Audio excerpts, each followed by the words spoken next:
You don't have to tie me down. I'm like a river rolling back to the ocean. If I ever think I found higher ground, no, it's likely I'm just going through the motions. And I think I'd rather go this distance with you when I realize the road is only worth as much as the sounds of your shoes.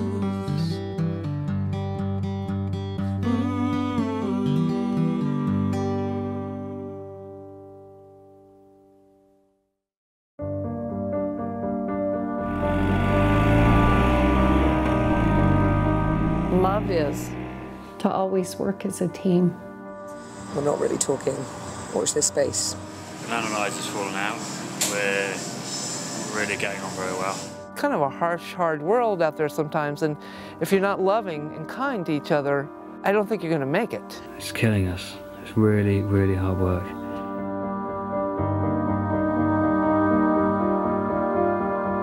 There have been times over the last couple of weeks where I don't even recognise Mike. She was like, why weren't you there for me? You just sat there, like, in silence when this guy was tearing her apart. And I did. If you can't believe in the other, you might as well give up.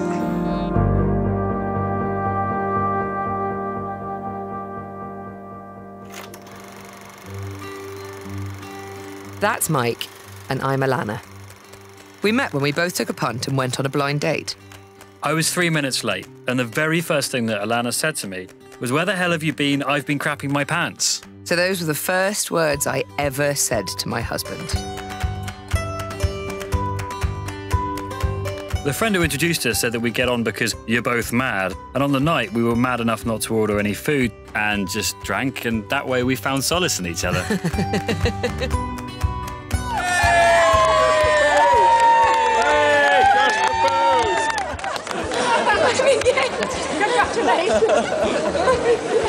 It felt like I'd known him forever.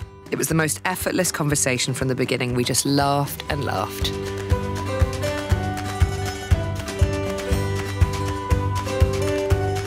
But that may have been the booze. Anyway, I missed the last tube, and even to this day, Alanna doesn't believe that I did. So I ended up back at hers, and that's how it all began.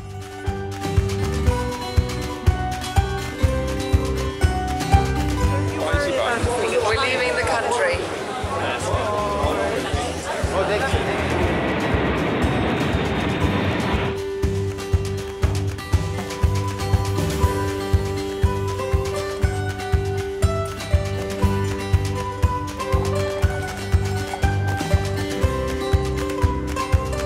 We've decided to use our honeymoon to benefit our brand new marriage, not just sit on a beach somewhere squabbling. We're going to drive a motorbike and sidecar the length of the Americas from Alaska to Argentina. And we're going to find couples from every walk of life along the way and ask them their secrets of a lasting relationship. But talking to couples about their relationships isn't the only part of the plan for our trip. We've decided to put our own relationship through a series of 3 serious scientific tests.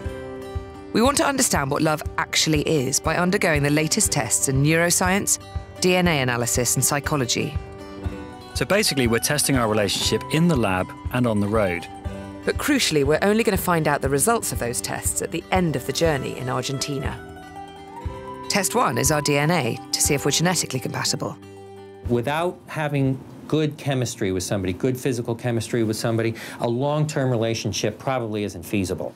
The evolutionary theory is that it's nature's goal to perpetuate the species. So to do that, nature encourages us to produce the healthiest offspring. And it turns out that the healthiest children are produced when they have the widest array of immune system genes.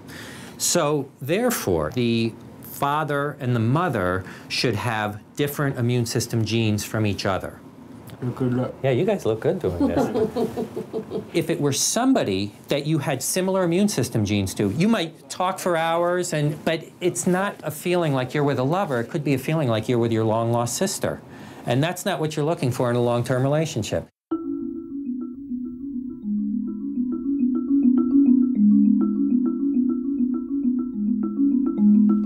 Not only do we want to understand what love is, but we'd like to know more about our love. Our second test is a brain scan to find love in the brain. everything we do and think and say and feel has its correlation with chemistry in the brain, everything.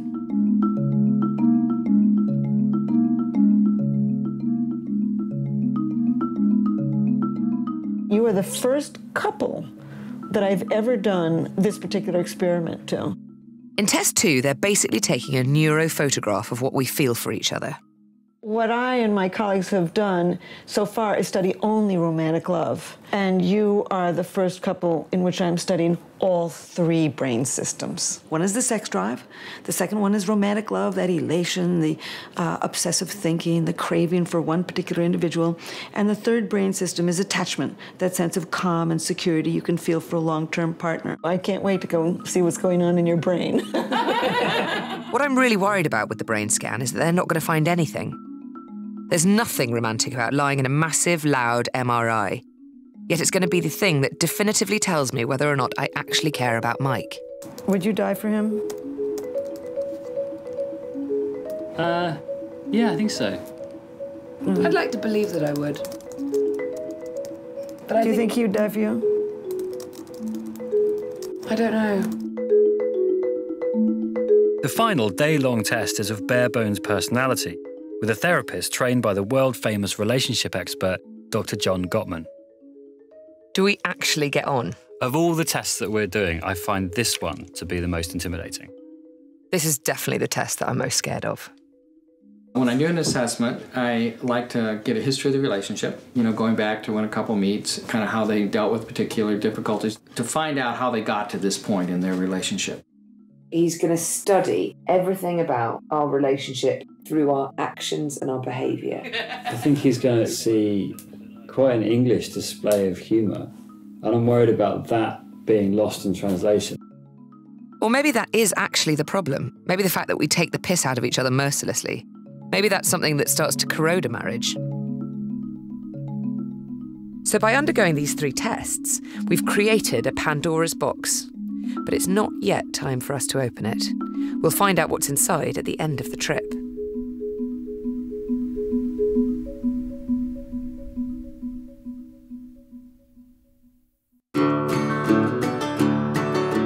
First, we have flown to Anchorage to meet the 3rd member of our team, the bike. We're starting right at the top in Alaska, where our Ural motorbike and sidecar are waiting for us. Moving1049.com 843. It's the Moving Morning Show. Steve here with you, talking to Alanna and Mike Clear, and they're here in Anchorage getting ready to start off their 20,000-mile journey down the road, ending in Patagonia. Their goal at the end of this is to finally come to the answer, the secret of what makes a marriage work. Just to remain married, I think. Yeah. I think let's lower our expectations a little bit, Steve. Yeah, my goal is to finish the road with the wife still in the sidecar. Yeah. We've made it to Fairbanks, Alaska, where this madness begins. And in here are the results of the 3 tests that we did. So we're going to take this envelope down to Ushuaia at the end of the world, where we will open it and find out for the first time what those guys think about the state of our marriage. Now, all we've got to do in between is drive 20,000 miles, try not to open the envelope, and hope that our marriage stays together. So, let's see. You're about. I think that was quite good. I don't know.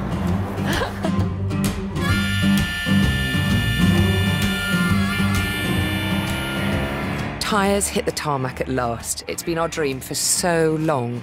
I just can't believe we're finally on the road. I can't believe I'm driving this thing on my own for the next 20,000 miles. Preparing for this journey has taken its toll on us. We've had some of our biggest arguments, and Mike's tirelessness is wearing me down. I'm excited that we're finally underway. Bonding! Where's the glasses? And I can't believe that this little pod is my home for the next 6 months. And so it begins. We're off to meet our first couple, a pair of Russian old believers, and already Alanna is not proving to be a safe pair of hands.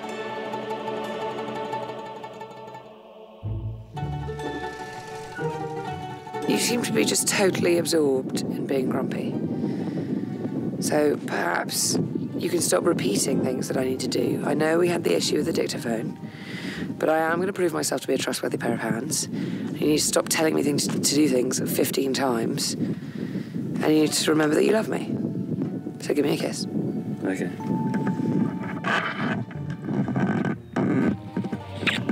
Okay. Going the distance has hit its first major hurdle. We've driven for 4.5 hours south to this secluded Russian village. Now, Nina is utterly charming, the wife, but her husband doesn't want to appear on camera. So she said that we need to hide the camera. Now, I draw your attention to said camera. This man is going to have to be seriously deficient in the ocular department for this to be hidden. Exactly. Well, how do we say cheers in Russian? На здоровье. Na zdrowie. Na zdrowie. So how long have you two been married for? How many roses there? He bought 1 rose for 1 year. 18 years. I love my husband. It's my love. Just when I marry him, I love him. I don't know he's love me. Well, I don't know. My husband like this always. Always respecting and caring for the other half of you. When you get married, you become like a one. Sometimes get in an argument and before you know it, all the friends know what they were arguing about. I tell them, don't go and tell your friends about it because it'll be over before before you know it, and your friends will keep dragging it around. That's a good piece of advice, because I have a motor mouth. Yeah, I've had it a few times myself. And apart from you being a dick, I think we will have learned from these people. There was a moment, and unfortunately it was when the camera was turned off, but there was a moment when she said, Alanna, ask him whether he loves me. And I said, well, Dennis, do you love her? Too much.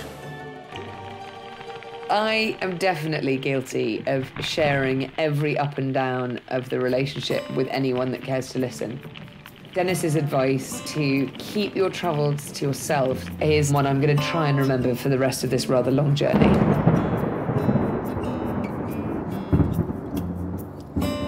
Mike insisted on driving for an extra 3 hours this evening, and it was so cold. So we're not really talking at the moment. Christ knows where we are. He's putting the tent up. And in 1 hour's time, this little office will open up. That was Mr. Michael Clear's call. Well, so we could join the long line of other people who are waiting to get on the same boat. Oh, God, I'm broken.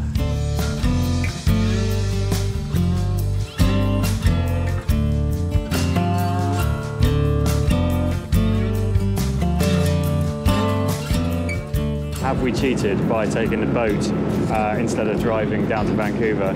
We'd had to have taken a boat anyway over to Vancouver Island, so maybe not. And we're in Port Hardy after 15 hours on a ferry.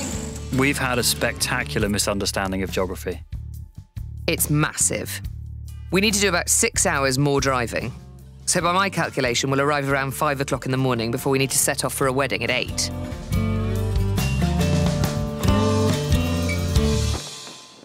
The state of matrimony, as understood by us, is a state ennobled and enriched by a long and honorable tradition of devotion of each party to the marriage. We've all heard the statistic that 50% of marriages end in divorce, and that's true for most countries. That's half of them. And we've been to 25 weddings in the space of 3 years. I mean, we're absolutely in the gauntlet. And you suddenly think 50%. They're going to make it, they're not, they're going to make it. So we wanted to know pretty early on whether or not we were the kind of people that would stay together. And that's where the idea started. What makes a good marriage and what makes a bad one? I pronounce you husband and wife. There's no such thing as one happy marriage. And I think we've been looking for it's been a wild goose chase, a happy marriage. There are different kinds of marriage. What's happy to one person is a bore to the other. What's exciting to one couple would drive another couple crazy. So I've looked for different themes in marriage, and I've decided that what makes a happy marriage is that there's a core in which both feel that their wishes and their expectations are being met by their partner.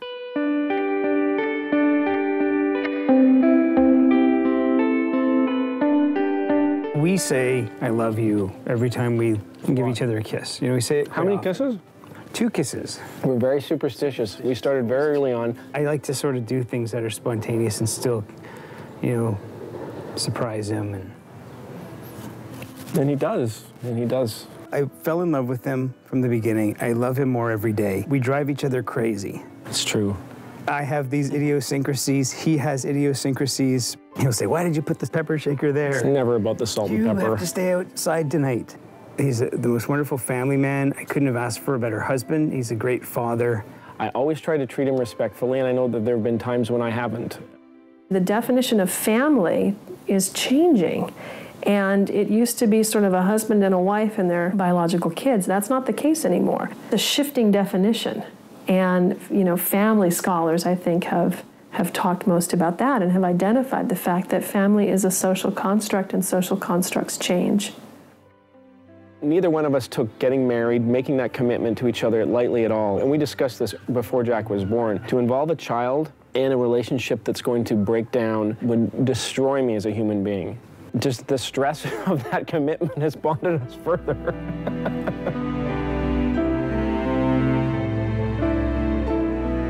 I've always said that if you don't talk, if you don't communicate, you're done for. Love is all you need. Love is caring for your partner's wishes more than your own. I know all of her soft spots, and she knows mine, and we could just crush each other just in 2 seconds if we wanted. We hold them sacred. Oh, yeah, you don't ever want to go there, so. I think love is sharing everything and trying to see the other person's point of view. Well, you have to, yes.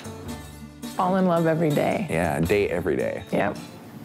Love is the way he treats me.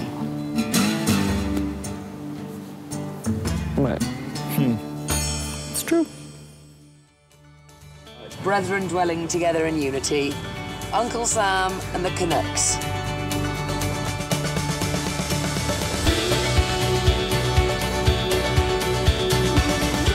We're really covering the miles. Sometimes too many miles for my sidekick. We're in the salt flats. It's so windy. We've been driving all day, and I have salt in my eyes, and I just want a shower. And I'm tired and grumpy.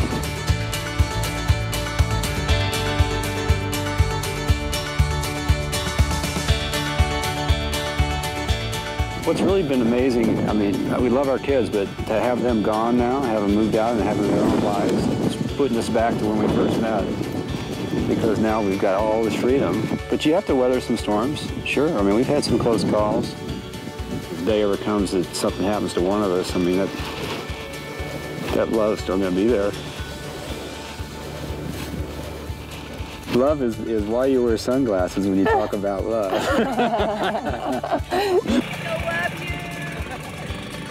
Play, just have fun, and make a good memory every day. Have those memories, because when all is said and done in life, that's the most important, good memories.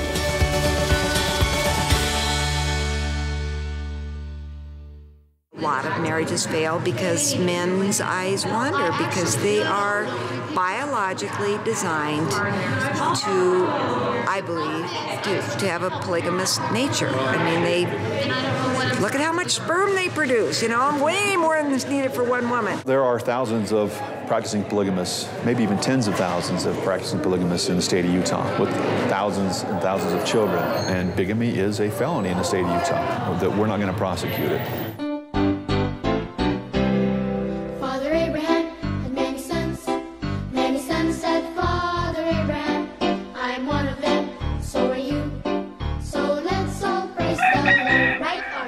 My name's Terry. I've been married for 96 years, and I'm the head of the house, but they're the neck, and that's what turns the head. Father Abraham, was he a polygamist? Abraham, Isaac, and Jacob. Moses, was he a polygamist? And does it happen in the New Testament? Just as sure. How about Jesus Christ? You know, we had such a beautiful relationship, and I just wanted to share that. I just seen Lillian, and I fell so much in love with her just as a sister, you know, and I wanted her to have that goodness. I wanted her to just have somebody that would love her so much. A good father, you know, we had 4 kids at the time. I didn't just jump on him, and I took a while. And our courtship was probably almost 2 weeks long. Most courtship is done after marriage. We came having the same beliefs. That helped. You knew what his morals were. I thought it was because I was so dang handsome all this time. Well, it helped. Darn. You know, go right at it. I knew he was a man of God because in my prayers I had received a confirmation of that. I knew it was of God. I knew it was God's will that we were coming together. The Lord said yes. Go ahead and marry that girl. But I felt instantly at ease. I knew him. I knew him from somewhere else. That's a kind of a hard act to follow here. She kind of just asked me if I'd go for a walk with her. And it's just kind of weird because, you know, you kind of get that butterfly feeling like maybe she's going to ask me into their family, but you don't usually get that from a girl as much as you do a guy. So it was pretty exciting. So basically, Enoch, your wives married each other. And you just came along for the ride. Kinda. And did you feel that it was more you were being courted by a family? Yes, I did. I fell in love with the family. My husband passed away 21 years ago. I'm sorry. And our leader, a prophet, called me in and said, we don't want you just hanging around alone and not knowing what you're doing. We would like you to go into Ivan's family and he'll take care of you. Did your husband have other wives? Yes. So we had one more, and she came along with me. And She's in the other room somewhere. It's the wife's choice whether they want to bring another girl into her family. A new wife comes into the family, you'd be dead if you weren't jealous. Or, you know, a zombie or something. You're open to the possibility of more wives if... Definitely, I think we're open. If it's someone I felt was compatible with our family that could to do well, then I'd be willing. Just so you know, there's room for you here if he ever gives you trouble. It's fascinating. It's not what you expect at all. There's so much love and warmth, and they're quite amazing. You know, this whole multiple marriage thing is not a big deal. They're just friendly, warm, incredible families. And actually to be brought up with 15 brothers and sisters must be a laugh. Must be brilliant.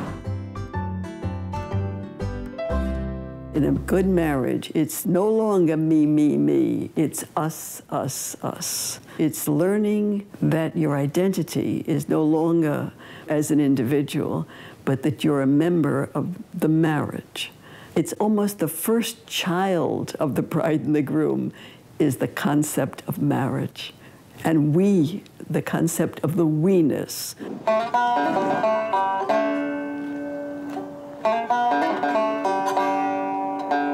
Folks these days all rushing around, but I'm going to play some Russian I found. Dependable friend and loyal pal, stick to the end with my Ural. When the going gets tough and you gotta survive, rich down, thick a lever, get two-wheel drive, run around to plane down to the sea. I'll say it again. Come here with me, come here with me, come here with me, come here with me.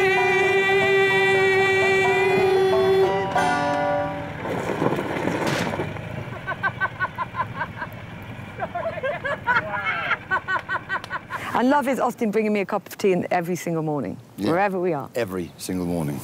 Oh, don't say it like that. Love is bringing you tea. I like it when Austin uses my hairbrush. And I use his razor. I've got an alarm that goes off every day, and it says cuddle Lois. If she's not there, I cuddle something else. Not another woman, obviously, but love the one you're with. An inanimate object.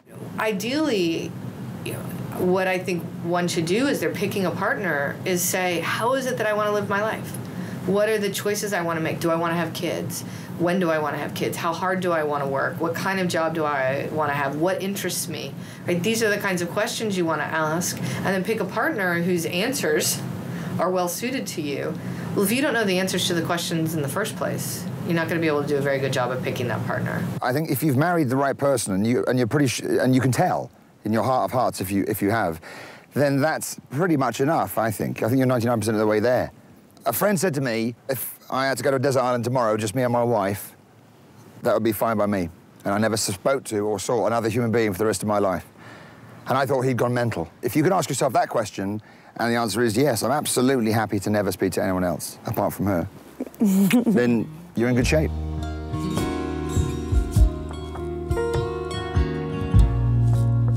You join us here at Camp Clear. Camp Clear, or Camp. That's Mike. Camp Go in the distance. We're eating bean soup out of some plastic bowls, which is truly revolting. Actually tastes like armpit. It's just pitch black. In fact, there's nothing to be seen apart from the stars. And apparently we're on the edge of. There you go. We're getting on really well. Everything's fine. I'm not lonely.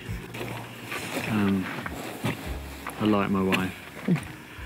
I don't feel sad, and I'm going to try and live for the present, but the difficulty is I'm sharing it with my wife.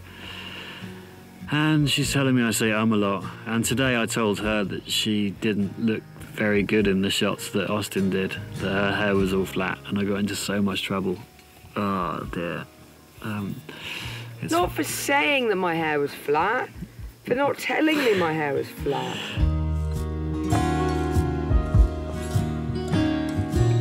Oh, it was really, really romantic. We had such a fun time, and yeah, it was beautiful. Just, as I say, looking up at the stars and thinking about how good everything is at the moment.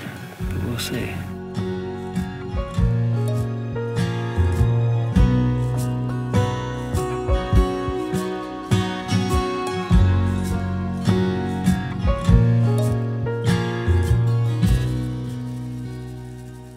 Sex is central in a marriage, not only because it's physically important, but because it's a time for play, it's a time for pillow talk, it's a time for laughter, and you have to find the time for it, and you have to make the time for it. And then it becomes a source of really rewarding. It's a source of strength for the couple. It isn't only satisfying a physical drive. That's a complete misunderstanding of the importance of sex with the same person, where it becomes that which fulfills, that which fuels, which nourishes, not only the individuals, but the marriage.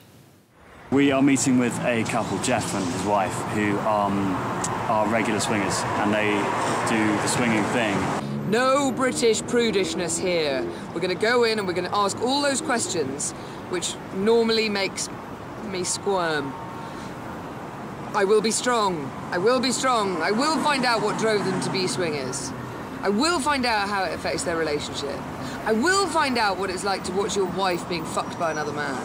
All these things. I will know. I will know. When you've been married for a lot of years, and I really stuck with the monogamy thing. I believed in it. One of the things we agreed on early on is that if I ever did have an affair or fell down, we'd talk about it. I didn't want to live with the guilt, and that never happened.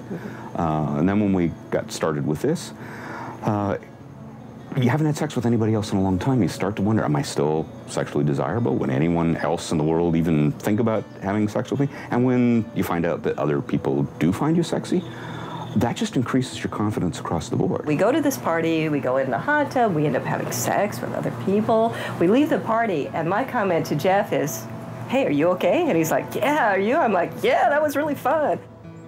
I think we've always been very close, but even closer. We have more pride in each other. We've got a lot of years invested in this relationship. We put a lot of work into it. It's not something that we would either want or desire to throw away. And you learn new things with other people. You learn different ways to pleasure people. You learn things, and you can bring that back, and you become, over a pretty short period of time, a better lover. I think the thing that people have to avoid, but is inevitable to some extent, is you learn how to make love to each other. This is what her body does when I do this. This is what his body does when I do that. And so you do it. You know, it's predictable, the person loves it, and you start to have a kind of regime that's kind of invariant. So occasionally shaking that up is good, but it's also saying, hey, this is the person who knows my body best of all. Pornography has given us a vision of what sex is actually like between two people that is simply not sustained by actual reality. Anyone who has had sex knows it does not happen like that, at least not all the time. I mean, in the world of porn, men are always ready instantly. They always finish. It's dramatic. It's great. They're huge as well. They're hung like bull mooses. And women, there's no foreplay needed. Women are instantly ready. They are instantly aroused. They have multiple orgasms immediately. My God, dude. We went to the courthouse together, didn't tell anybody. I was in overalls and a little beat-up tank top. Torn jeans and a ripped-up T-shirt. He was in torn jeans and a ripped-up button-up shirt with the sleeves torn off. We had no plan. I was 18 years old, and you were 20, and we were standing in front of this old lady justice of the peace who's looking at us like we're not going to last 2 days. Yeah. I'd love to meet her, actually. That'd be cool. Love to let her know it worked. Are you sure? With that little arched eyebrow. Did you think at that point that you'd stay married? I didn't have any doubts.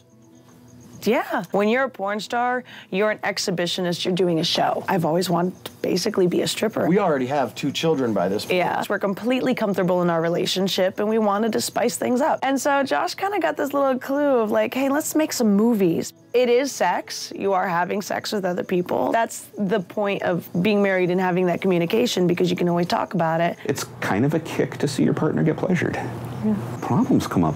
It's not with the women.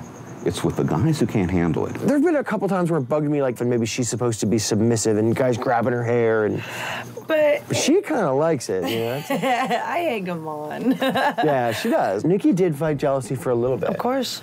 Because she was in the hospital with cancer. I was diagnosed with leukemia in 2006. The hardest thing to do is to go out and have sex with a drop-dead gorgeous model, and then go and tell your wife, who her hair fell out and she's got tubes coming out of her arm, she's lost all of her weight, how it wasn't good, how the sex was terrible, and how the girl was awful. Nobody wants to hear that. So I think that's an inevitable part of having sex with other people. It's a different kind of feeling of love. Because that person isn't going to leave their husband to be with my husband. They love their husband. Why would they do that? And Jeff's not going to either. I mean, basically, we're better for each other than anybody else is going to be, so it's not a worry. Sex declines, it goes out of marriage. It's a tiny part of marriage, but we, I think, believe that it's a much bigger part than it actually is. Think of all the things that you do together in addition to sex. You actually sleep together, just sleep. You eat, you communicate, you experience emotions, you exchange behaviors. All of the different things we do, and sex is a little tiny piece of that. But because sex is part of romance and sex is part of passion, and we've linked it with those very important things, we assume that it's the primary part of marriage, that what happens in the bedroom is of fundamental importance to the health of the relationship, and it may not be. It may not be. Mima and I, at this point, I feel that we are best friends. Sexually, it's very difficult after so many years, and that's not just for us. I feel that we're an attractive couple, but I think for any couple to keep the energy and keep the spark going. People say, "Hey, why don't you use toys? Why don't you, why don't you change, make stories and stuff?" I mean, it's just it's pointless to me. It doesn't, it's really, and I don't ever like to force that sexual, desire if it's not there. Sharing chores, having to deal with division of household labor, financial stuff, pets, kids. Boy, I think they can kill passion. I really do. We've gone through our patches where I'm 20 pounds overweight, or my wife is. Yeah, I think we accept each other. We accept each other. But again, it's just that enigmatic, that spark of sex. It's not a perfect science. It really isn't. Yeah. There is a huge correlation between sexual happiness and marital happiness. We just don't know what causes what. We don't know what comes first. And you know what? Not having sex in a relationship is not the death knell of the relationship.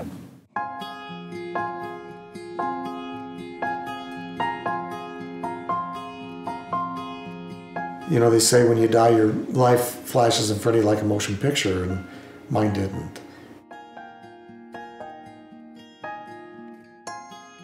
I received the scariest phone call I've ever received in my life.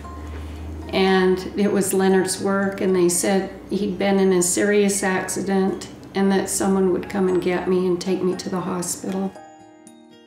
In the morning, Dr. Morris came out and said that if Leonard lived for the first 48 hours, that he had a chance to survive. It was 2 months later when I woke up out of my coma. The thoughts that came to my mind were my wife and my 4 children. I go in and sit by him.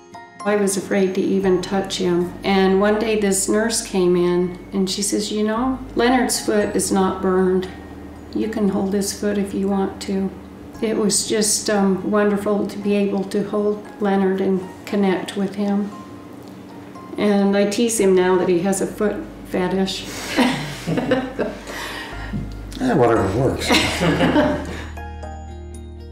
Janet had to take care of me. They trained her how to take care of my wounds. I was pretty much raw.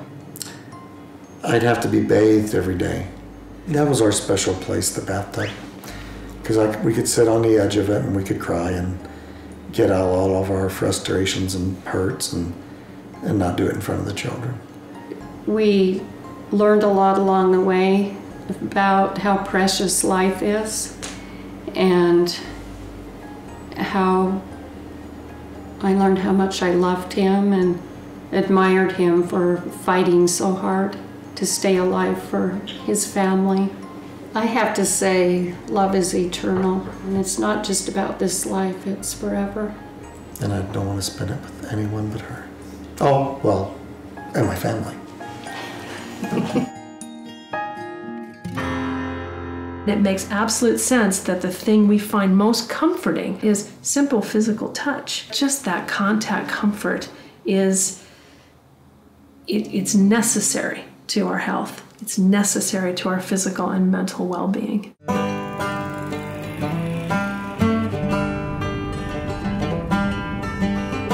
So we made it to Yosemite, which wasn't always evident that we would after Mike put our relationship in serious jeopardy last night by farting in the tent.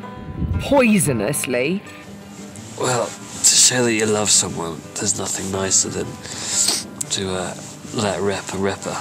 All I was really trying to do was warm up the tent, and now we've got ourselves into some trouble. How very altruistic of you. Because it's cold and smelly, and it's my fault, and I'm now in trouble. If you don't have a sense of humor, it's not going to work. Fun is the greatest single thing that you can do in a relationship to ensure its survivability. When you stop having fun, that's when it gets a little more dicey. But you can always get back to it. You know, you can go through those periods where, wow, we haven't had fun in a while. But if you consistently have fun, and you actually make time for fun, plan fun, have fun, it'll work.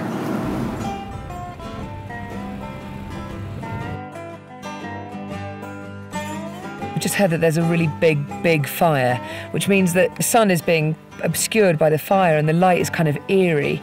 And if you look over there, you can see the billowing smoke across the sky.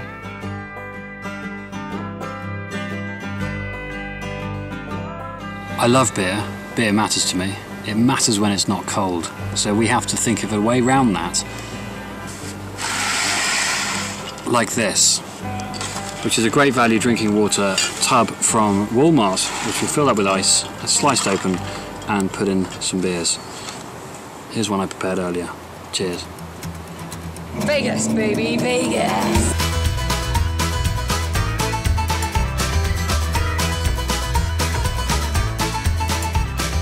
I mean, they obviously love Elvis so much. You can't get the real McCoy, so you come here for this. One guy came in here once and he pulled me aside. It was Elvis in the back. I said, "You ready?" It's like, "Come here." And he whispers in my ear, "Back home, I have the annulment papers already filled out and they're in the fax machine. If something goes wrong this weekend, I call my buddy. I say, do me a favor, go into my apartment, just hit send." I'm up here looking down with the guitar going, wow, the honeymoon weekend. If it didn't go good, boom, it's already annulled. Crowds that are beside this sign, and they're going to get their photo taken here. I can't believe that anyone wants to hang out with that many other people on their wedding day. Congratulations.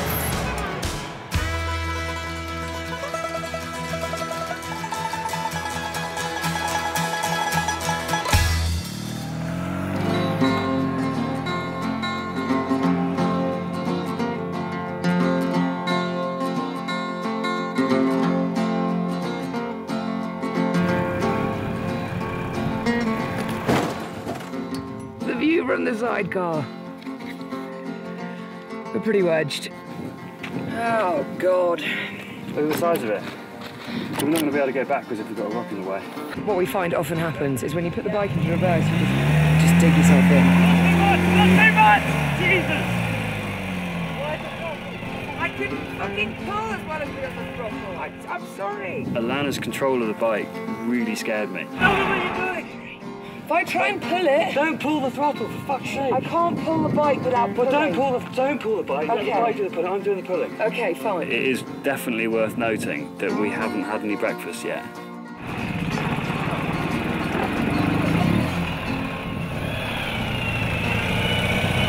Well, looks okay to me. But then what the fuck do I know?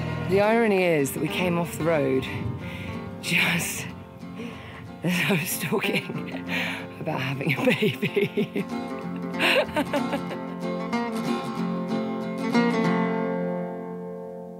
All the relationships in the family change with the arrival of a child. And a lot of problems start, seriously, with the arrival of a wanted child, because people are so psychologically unprepared for the differences and the monopoly on time and space that the baby soon makes. I find that people who rush into having children definitely make a mistake. You're so precious. You're so in your element. I want one. To wait would certainly be our advice. No, that's you're doing the right thing, though. You guys enjoying your life. We were definitely ready to have children. We had been married for 5 years. I don't think we were prepared for quite how much time we were not going to have together. It's just really with the arrival of the second one, for me personally, which really almost was a complete change of tides for me and very overwhelming. It started out right off the bat very stressful. You know, Dominic didn't really, he wasn't dealing with it, and so all the burden was stuck on me.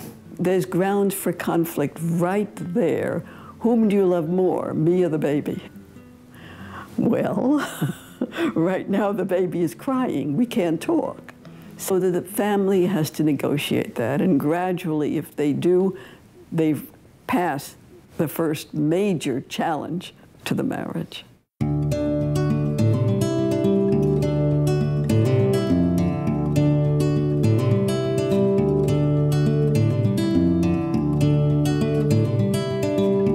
We stopped to take a quick shot of this incredible winding road. Alanna got out from the vehicle and I carried on without her, which obviously meant the balance was different.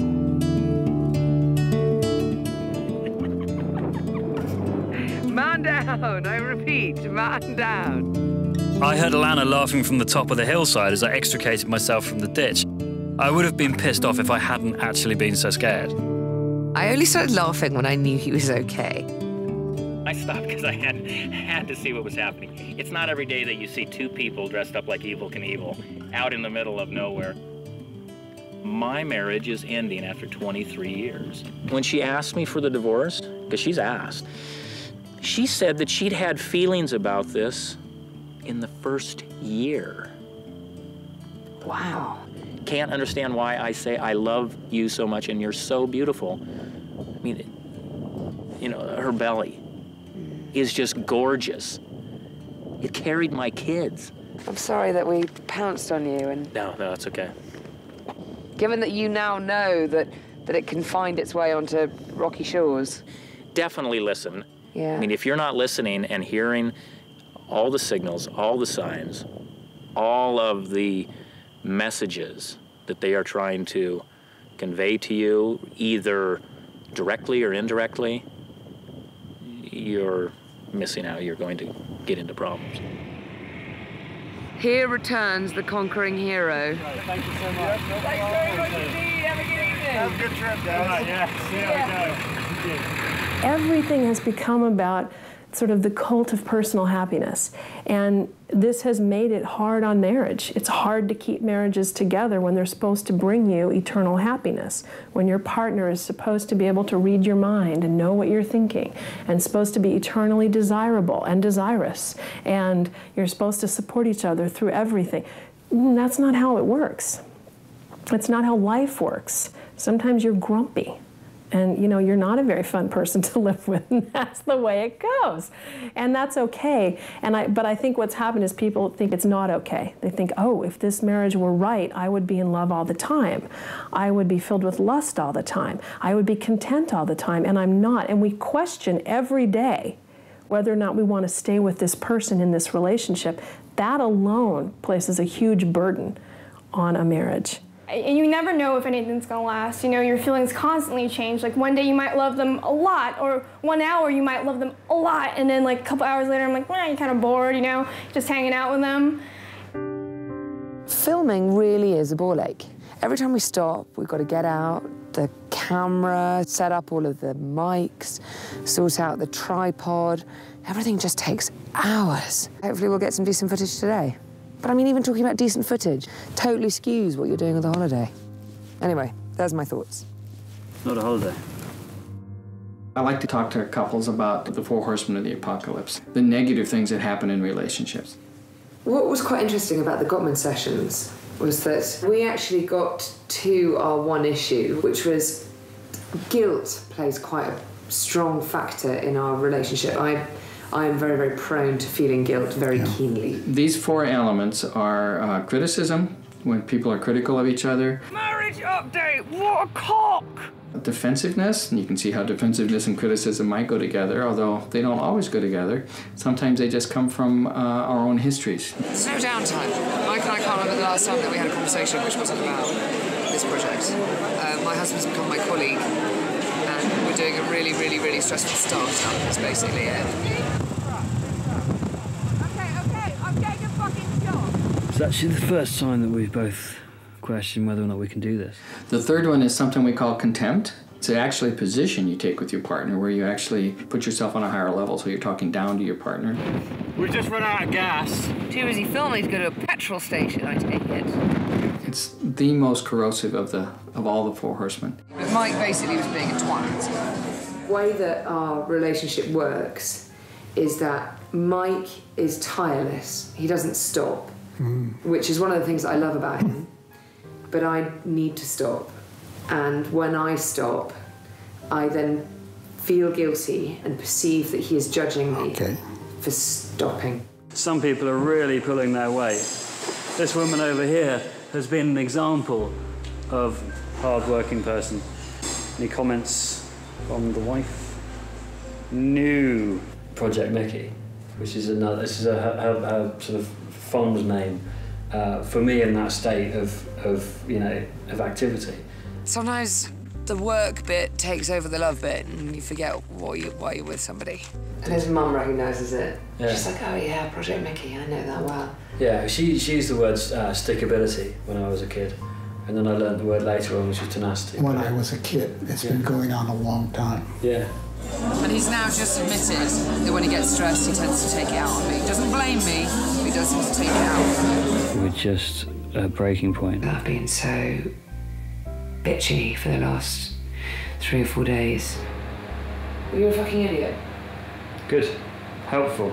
I need to be better with time management, and she needs to be better with not being a complete bitch. Yeah, I've cracked a little bit. The main thing is that we don't put our own marriage at risk by the amount of stress and pressure that we're putting ourselves under. And then the last one is something we call stonewalling. It's a way of not being reactive, so you just shut down your emotions. Well, no, but surely a road trip puts marriage at risk.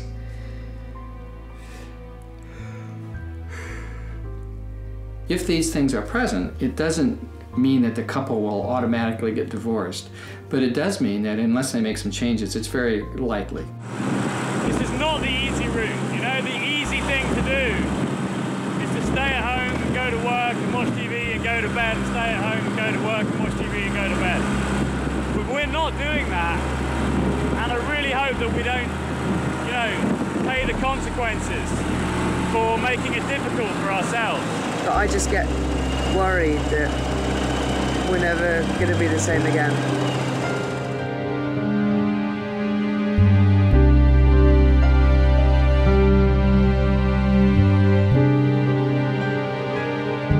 We've been talking about giving up.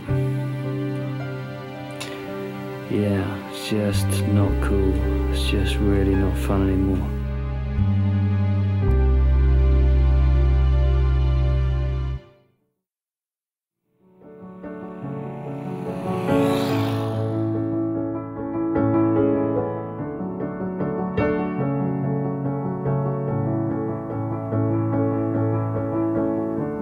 Was it worth it for the view? It all looked good from up there. It feels a little bit like we're back at the beginning when Mike was doing everything, because we just crossed the border. Up until now, I've been the one doing all the interviewing and I don't speak Spanish. So Mike is the one having to do everything again. Creo que la capacidad de volver a empezar todo el tiempo es muy bueno. Sentirse bien, pero no uno individual, sino cómo se sientan bien los dos. No necesito yo cambiar para gustarle a alguien. Yo necesito estar bien y feliz con lo que me gusta para poderle dar la felicidad a otra persona. Y mi felicidad no depende de la otra persona. Mi felicidad se la tengo que compartir a la otra persona.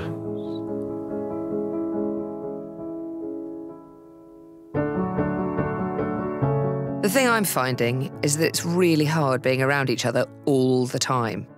I can't remember the last time I spent half an hour away from Mike, and it's not romantic at all. And it feels like it's all about other people and the couples we're listening to.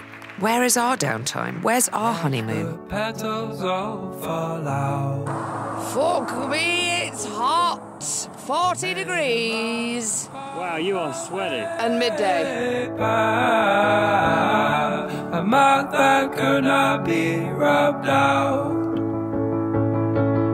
I keep asking myself whether we're actually going to make it to the end in one piece. Mike is tireless. He just doesn't stop. I find it exhausting, and I can't seem to make him understand that. If I can't keep up with him now, how am I going to keep up with him for the rest of my life? This small issue feels much bigger now we're out here on the road. And how many more warnings will those envelopes contain for us?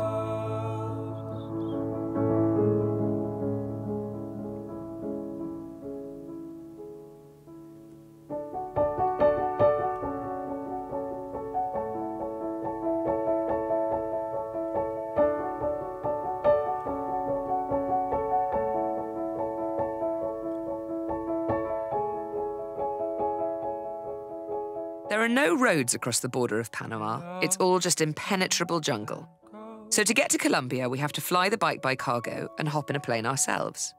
And actually, to be honest, it's a welcome relief, both for my emotional well-being and for Mike's aching arse.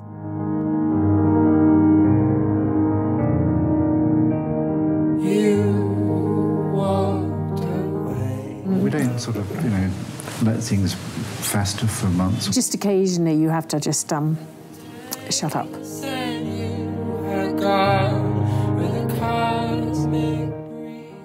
We're actually starting to use the advice that we've heard. It feels like the foundations of our relationship are slowly changing.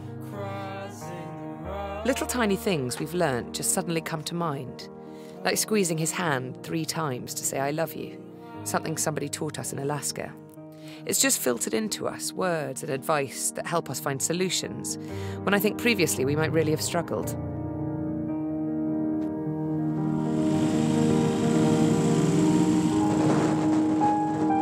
Lots of what we talk about in terms of divorce and marriage, we don't always allow for the number of crises that occur, recognizing the psychological impact of the crisis, the effect of the crisis on yourself and on the other person, and fighting to maintain the marriage.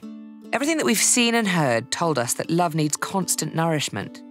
And what happens when you get a couple that are wrenched apart? How does the relationship deal with that? El amor es la fuerza que genera la esperanza. Lo más lindo fue que empezamos como amigos. Pero el momento de dar el beso es sentirse que queremos estar juntos, que queremos amarnos. Desde allí solo nos ha separado el secuestro. Las FARC sentaron a mi lugar de trabajo en la asamblea departamental. Yo ejercía como diputado a la asamblea y nos sacaron a 12 diputados de allá. Nos llevaron a la selva y allá no nos encontraba ni nos pudieron encontrar nunca en 7 años. Allí permanecimos maltratados, humillados, con un fusil atrás, durmiendo a la intemperie, encadenados muchas veces, con una cadena al cuello, amarrados a un árbol. Soy el sobreviviente de una masacre, mis compañeros los asesinaron Las FARC los asesinó. Allá resistí siempre con el sueño de volver al amor, de volver a la vida. Para mí era muy importante volver a verla, abrazarla, volver a mis hijos.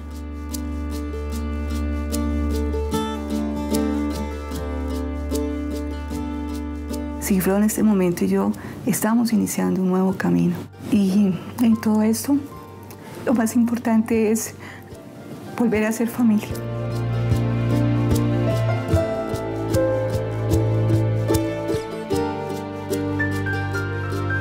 As we listened to them speak, I sat there looking at her. Could I have done what she did? Could I have waited? Could I have believed unwavering without any proof that Mike was alive and I should wait for him? Press pause on my life, hold up some higher love? It was just the most extraordinary story to me.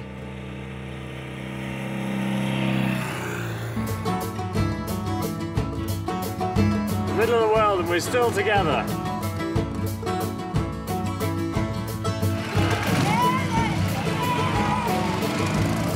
Vosotros son tan honrosos.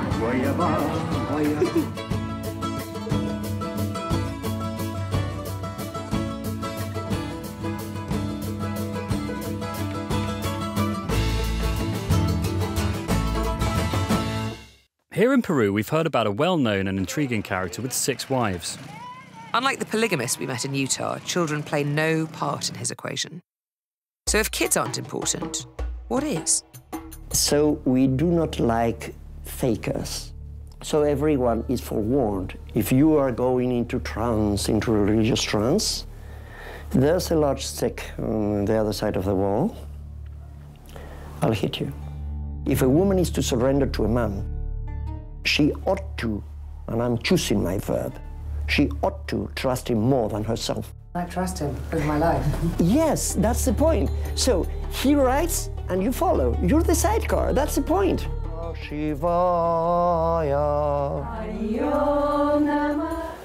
She has given herself to you.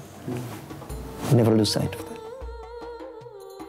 There's your answer to what you've been seeking in this long trip. If you're the female, he's the male. If you're his slave, he'll be your champion. It works. I can prove it.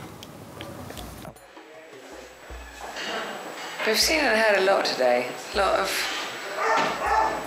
of things to think about. So we were there for 7 hours. For 4 or 5 hours, it was really beautiful to understand their world, to see their practices, to see how they're united. And then for the last 2 hours, it was like... He ignored me from the beginning. But when he started talking to me as though that my whole life was meaningless, I came out and I was so angry and I felt so shaken up. And I was cross with Mike, actually, for not helping me. We drove away and we were fighting. Shocked. And I just feel like I don't understand how and why I didn't speak. But you have to have been in my shoes to know how entranced the whole room is by this guy.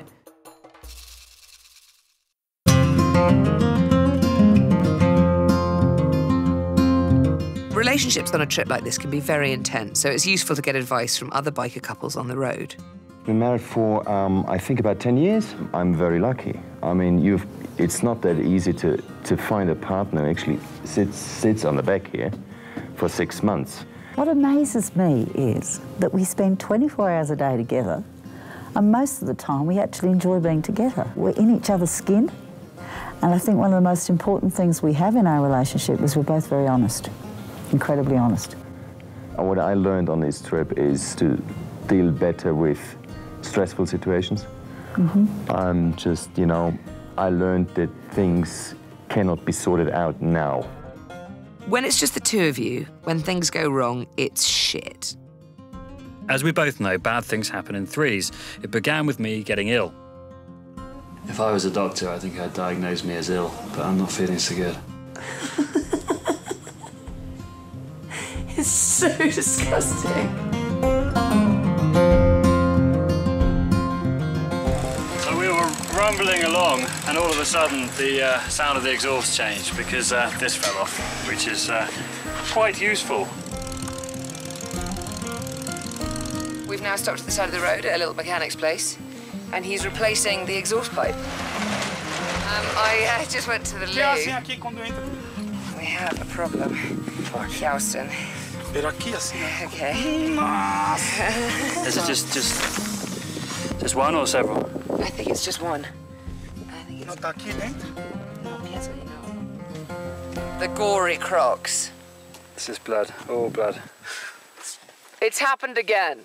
Our bloody exhaust pipe has fallen off again.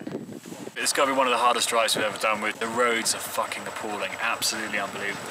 It's like off-road, it's sand, and the bike's not liking it at all. And you know, next time we get into a proper civilized town, we've got to give it some love because it's been shaken about like a bag of bones.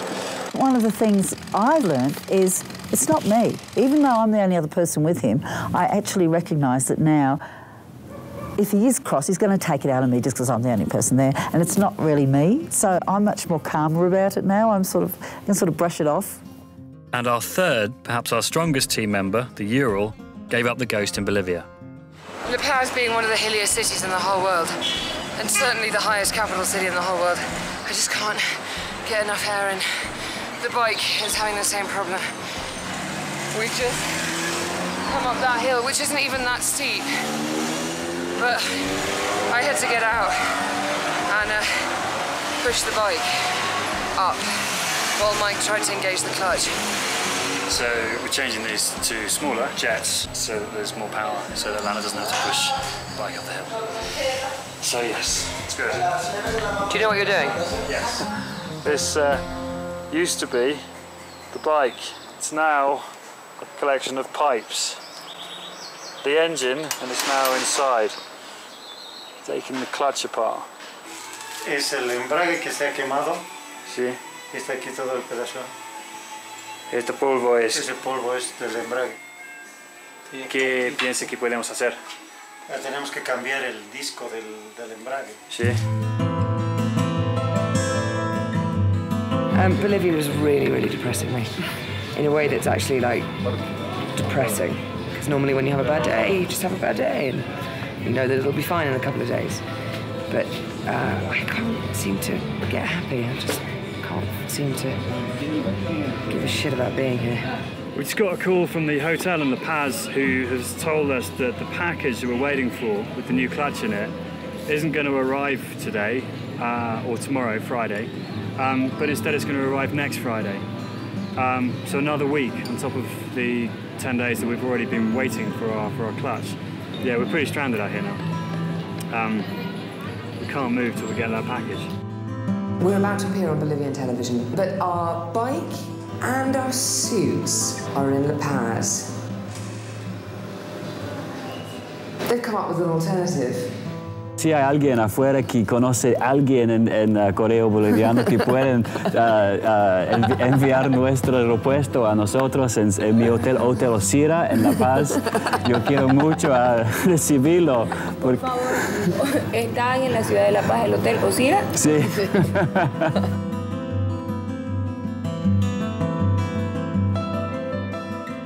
We tend to get collectively low. When we're down, sometimes we find it's best just to leave each other be.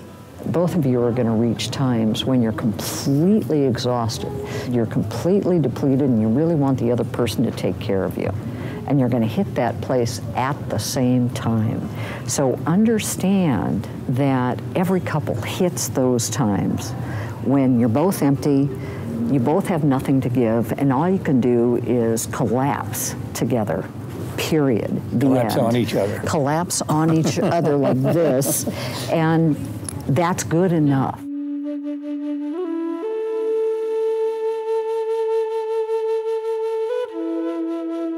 We're heading out to the east of the city to see the Yatiris, who are like the shamans. You come to be blessed, basically. And we are about to do the coca ceremony. He'll be talking about our relationship and blessing our relationship. And it's going to be quite an extraordinary experience.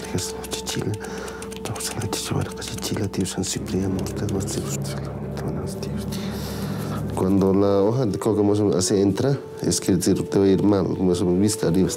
Tu suerte va a estar bien, más tus viajes, por uno que otro algún día puede haber un tropezón en algún viaje.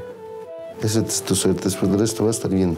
Pero hay que hacer una pequeña ofrenda, porque les vaya bien en todo momento, tanto en salud, amor, viajes. Desean su éxito siempre.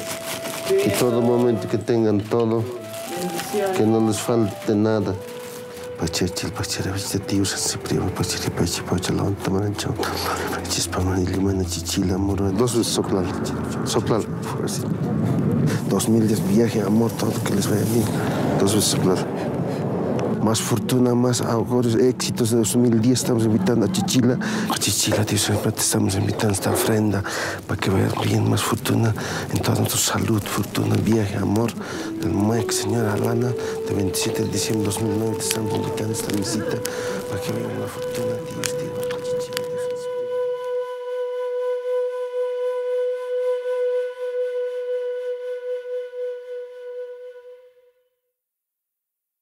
El momento del verificar.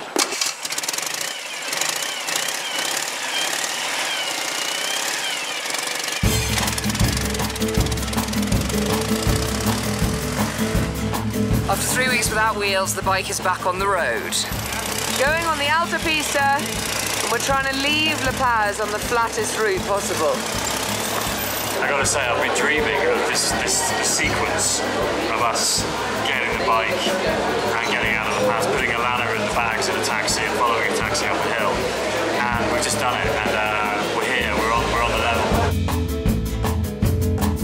I've really noticed that the Ural is the third part of our marriage. For the last 8 months of this journey, it's been this awesome little third character, this friend, this trusty, reliable, awesome guy who I climb on the back of every morning and, you know, drive whatever distance I throw at it. And everybody feels differently about, you know, us as a couple, us as a pair of strangers when they see us on the Ural. And it's got this wonderful effect. This is the main road from Bolivia to Argentina, and we're covered in mud. My underwear is sodden the whole way round. Literally, I have mud clinging to my arse right now. Man, I have had it up to my muddy old helmet.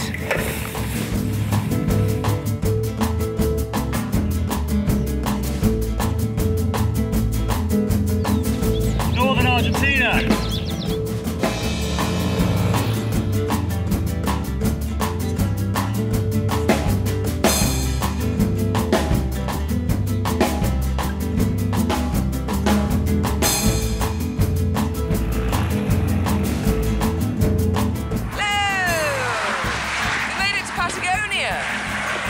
Nearly there. Probably only about, what, 4,000, 5,000 kilometres still to go. Now we're nearing the end of the trip, it really does feel like we've been together forever. You have to be aware of the reality. The woman you married 20 years ago is not going to look the way she looked then, and so on. I call this maintaining a double vision. You have to, in some way, maintain the image of what you saw when you married her or courted her. So the double vision of a really good marriage is central.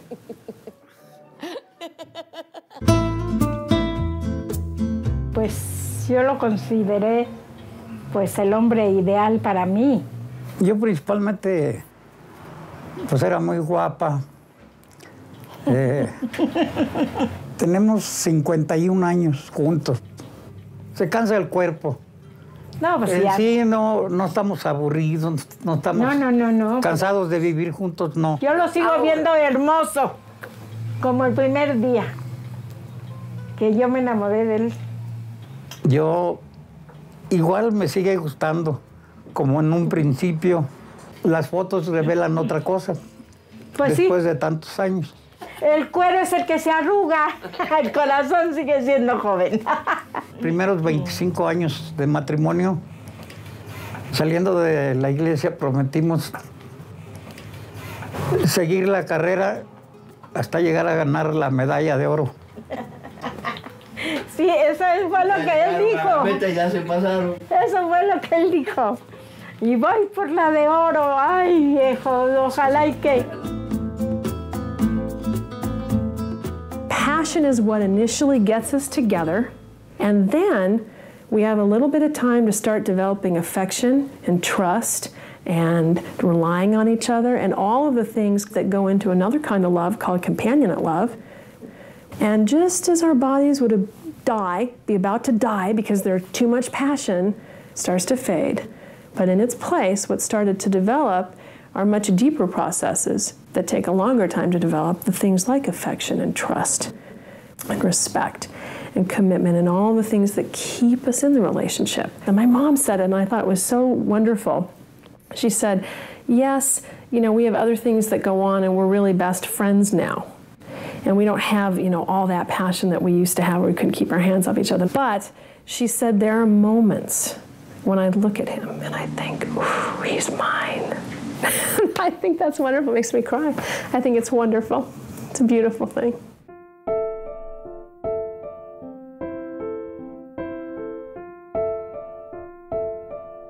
No creas que yo entré en una casa donde les parecía que yo valía algo, porque yo me había casado con Virgilio Zampini, que quería ser sacerdote.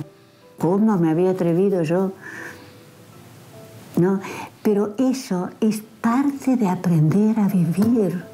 ¿Cómo podemos aprender a vivir si no tenemos dificultades? Es así.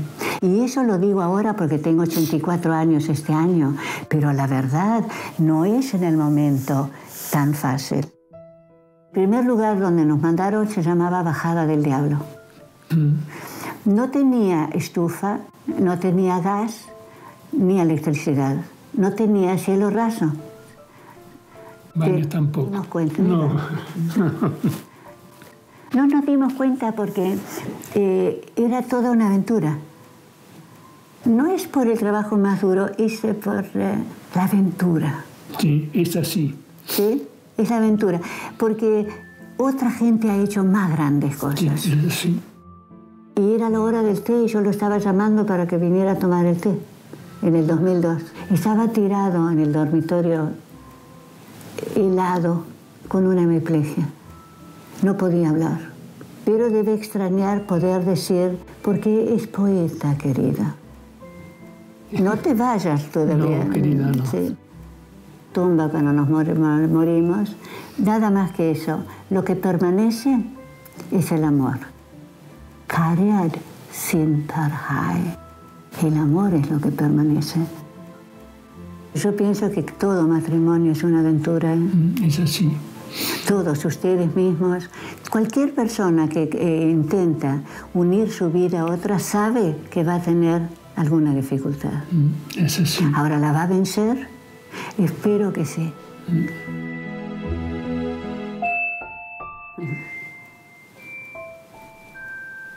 Qué buenas cosas, esposa mía. Mi linda rubia. Gracias por todo.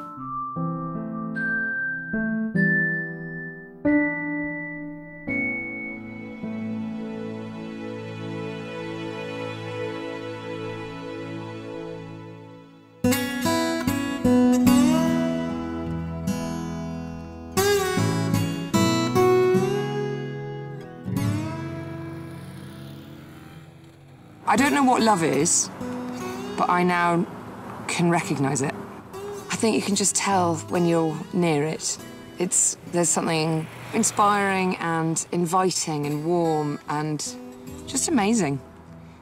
I think love is commitment. It's a decision that you make.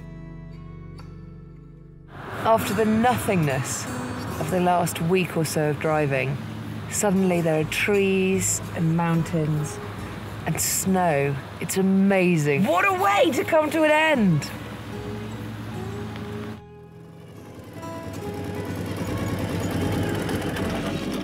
That's it. Oh my gosh, We're done. it's the end of the road. 8 months. Wow, 207 days, 31,629 kilometres. 15 countries. 15 countries, 2 languages. 116 couples. 2 of us. We've gone the distance. Yeah, and we're still together.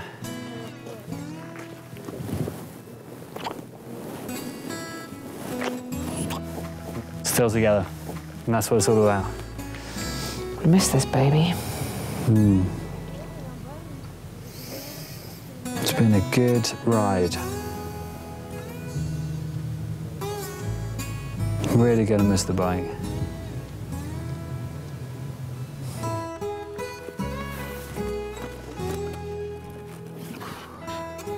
There's going to be certain points in your marriage where you're going to have the choice to stay together or not. You're going to grow in one way, your husband's going to kind of grow in another way, but knowing that, you have the choice. Almost everyone who gets married has their heart broken several times, where you thought your partner was going to be there and they're not. But when you can heal that broken heart and love your partner even though they're not perfect, that's real love. Because when you're living with somebody for a lifetime, they have the ability to remember your every mistake. And you don't want to come home to somebody who doesn't love you more because of your mistakes.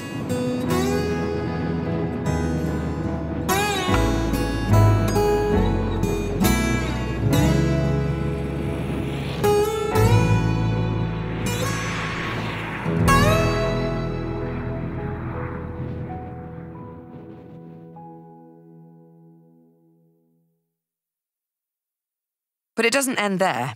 We might have survived the test of the road, but how did we get on with the science? First was the DNA test. The ideal outcome was 3 out of 3 different genes, and we got 2 out of 3. Not perfect, but we passed. Secondly, the Gottman test, a personality test based on a day of questions. Overall, the therapist said that there was no question in his mind that we would do well, so we passed that one.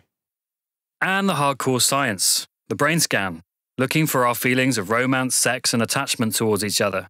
And that came back 100% positive. Lots of activity in all areas. So we passed all 3 tests. Sweet relief, our brains, our DNA, our personalities are all playing along nicely. But here's where it gets interesting. We decided to have another scan to see how we felt after 31,000 kilometres together. And this time, I got a real shock. Mike's brain looks like someone has turned off the lights. Sex and romance are nowhere to be found. But my attachment centre was on fire, so active in fact that it looks like a scan of an 80-year-old couple. I was gutted. I still had real feelings of romance, and it floored me that Mike could just shut those down. It felt so like him, so single-minded as to decide to be with me forever, then just not think about it anymore. So we went back for yet another scan 6 months after we returned to the UK. We're the only couple ever to have had our brains tested like this over time. A normal life showed a return to a bit of everything, which was reassuring for me. We survived the trip, survived the science, but did we survive? And did we learn the secret of a lasting relationship? My scan showed such strong attachment that it's now in a textbook. So my conclusion from this trip has to be that neurophysiological attachment, not sex or romance, is the crucial factor in enduring love. It survived our adventure and still survives today.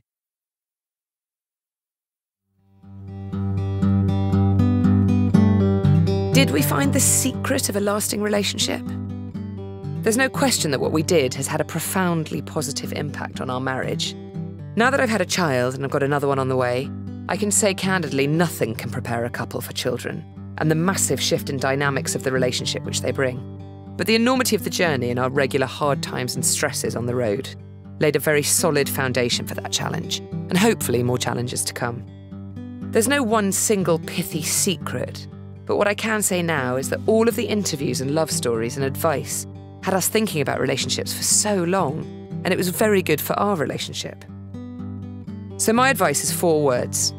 Think about your relationship, your strengths and weaknesses together and apart, how you feel about family, money, sickness, each other. There's masses of advice out there, and not all of it is going to apply to you. The very act of seeking advice is a healthy act for a marriage.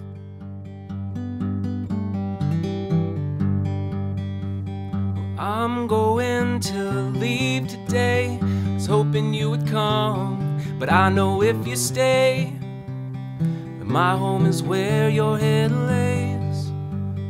The way that I've been seeing it as of late, my home is no longer in these walls or in this state. But I know it when I see your face. You don't have to tie me down. I'm like a river rolling back to the ocean. If I ever think I found higher ground, no, it's likely I'm just going through the motions. And I think I'd rather go this distance with you when I realize the road is only worth as much as the sounds of your shoes.